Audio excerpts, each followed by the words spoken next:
Welcome to Universe Live Sports Podcast. I'm Joshua Dodge. I'm here with my main man, Will Olson. We're missing Ron today, but we're going to hear from him later live from Kansas City at the Big 12 tournaments. But yeah, Will, good to have you here. Good to be back, after the Utah game before we play Iowa State in the Big 12 tournament tomorrow. So what are your thoughts on that Utah game on Saturday? Yes, sir. It's good to be here. It's always good after a Utah win, right? Seemed like a pretty good game on Saturday. Utah came out, and you could tell they were intense in that first half. They really tried to keep BYU from scoring the ball, and they did a pretty good job in that first half. It was relatively low scoring at halftime. It's very physical. Very, very physical. Kind of an ugly style of basketball in that first half. I think the game kind of epitomized BYU's season, though, because at halftime you could tell that after halftime, BYU came out with a different mindset. And I think that's something that the coaches have excelled at this year. They've done a really, really good job at making adjustments, changing things, and then prevailing in their contests. So I think it was a great look for BYU on Saturday. Yeah, definitely. I was personally worried about the physicality that Utah was bringing to the game because I was like, okay, we don't need anybody getting hurt. We don't need any technical fouls, any flagrants. We're ranked. We're highly seeded in the Big 12 tournament. We don't need, Utah getting under our skin. And, of course, Utah gets bounced in the first round by UCF.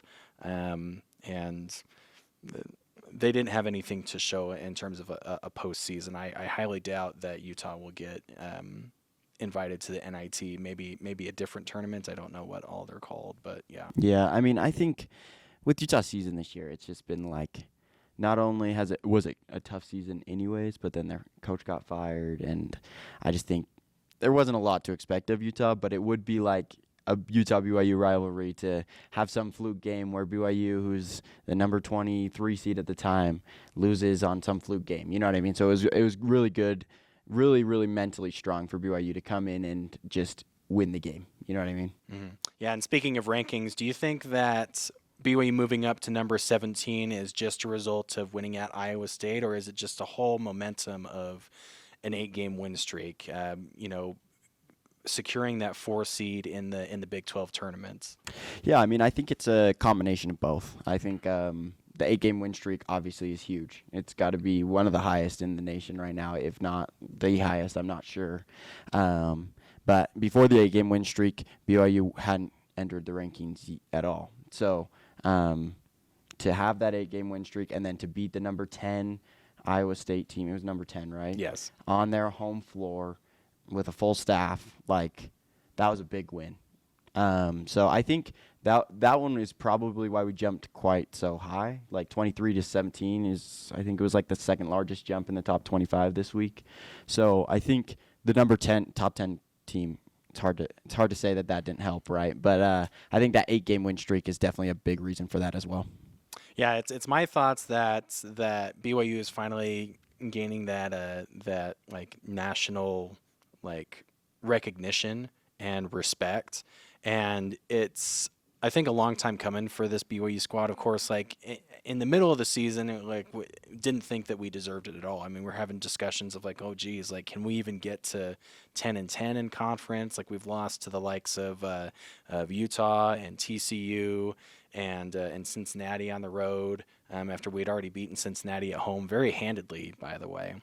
And then look at where we are, and so then it makes you go back, and you're like, oh, if only if only we had beaten Providence in the non-conference, if only we had beaten, or Ole Miss too, and even Ole Miss. The SEC is very strong this year in basketball, but if only we had beaten Utah, TCU, Cincinnati. We even had Texas Tech in our grasp at home, and let it slip away in the end. You're talking about possibly a top 10 team at that point. I mean, if you really and the 2 seed in the Big 12 tournament. Big 12 tournament and a higher seed. I mean, they're projected number 5 seed right now in the March Madness, which is great compared to where they were. Some people, like you said, during the middle of the season, a lot of people were almost counting BYU out. You know what I mean? After all this kind of hype in the offseason, a lot of people thought they were going to be great, and then they just had a rough start. I mean, with a brand new roster, brand new coach, it seems like that makes sense. But I think people were ready to write them off, and now we're talking about a number 5 seed and maybe higher, depending on what they do in this Big 12 tournament. Yeah, and speaking of which, Iowa State and Cincinnati played today for the chance to play BYU tomorrow, and that matchup is obviously just we played them last week and going to play them for a second week in a row. Um, that matchup of Cincinnati and Iowa State and just having to play an extra game and because BYU got that double bye and doesn't have to play until Thursday and gets to watch their opponent. We see kind of the fruits of those labors of like why it matters, like why seeding matters like towards the top, and even why there are discussions right now of like do you rest, like do you just kind of mail it in for a conference tournament and save it for the NCAA tournament, especially if you're already in and if seeding doesn't really matter that much because you just need to be at full strength. Yeah, you look at that even today in today's game. In the Iowa State game, they lost two of their best players, right? Lipsy and Gilbert. Lipsy went out in the final minutes of the game with some groin issue, and Gilbert's been dealing with a muscle strain for a couple weeks now, so he's been on and off anyways, but he only played in the first half. So Right. a team like that, you want to be fully staffed going into the March Madness tournament, right? So it's definitely a question to be had because now they're going to be facing a BYU team that beat them with those two players. And, I mean, you may not get both of them. Maybe one of them. The coach commented after that he thought Lipsy was going to be able to go, but it really does seem like it's up in the air. Yeah, definitely. And the narrative around BYU has been peaking at the right time. Now, the opposite could be said for Iowa State, where they've been playing well all season. They have an amazing home record over the last two seasons, especially. They're the defending Big 12 tournament champs from last season, but they're just sustaining some of these injuries through the season. They've had some chinks in the armor. They just had two players go down today, and they've got to play again tomorrow. And the NCAA tournament is next week. So, fortune favors the bold, you might say.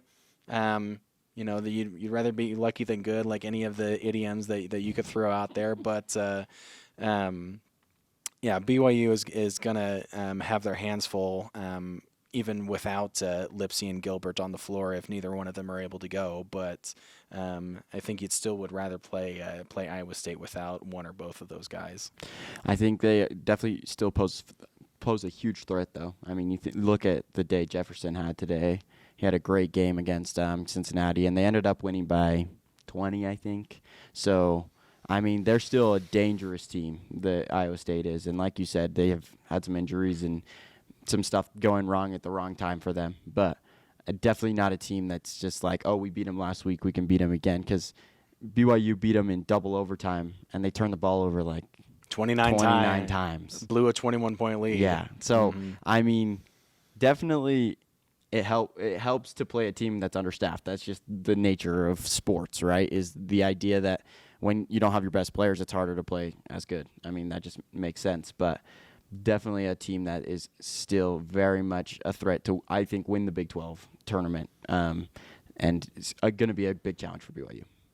Yeah, I mean TJ Otzelberger is an amazing coach.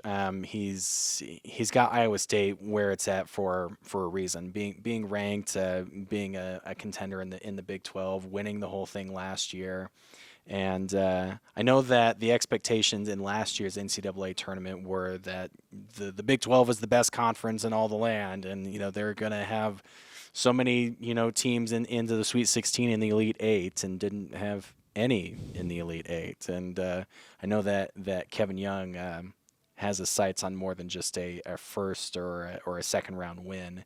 But I mean, he's never coached a tournament game before in college basketball. So I mean, he could have his sights set on the national championship for all we know. Yeah.